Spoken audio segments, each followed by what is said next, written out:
All right, here comes the answer. You ready? Now, because we know that our code used to work when our header.ejs file was inside our views folder, we know that all we have to do is just to change the path in order for EJS to be able to reach it and include it in our home page.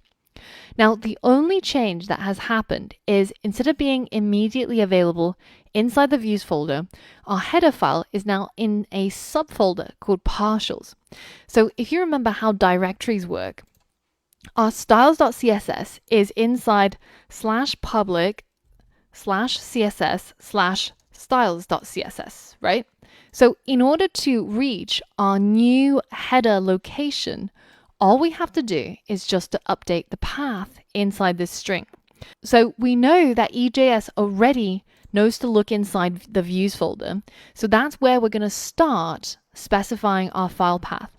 And when it's here, we're going to tell it to go to this folder called partials and then navigate inside it to find this file called header.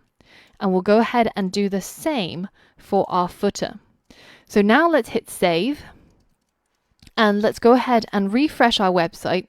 And you can see that we've recovered our header partial and our footer partial. And now our code is laid out the way that it's meant to be, with a partials folder and also a views folder inside our views folder and also the rest of our EJS pages. Did you get that right?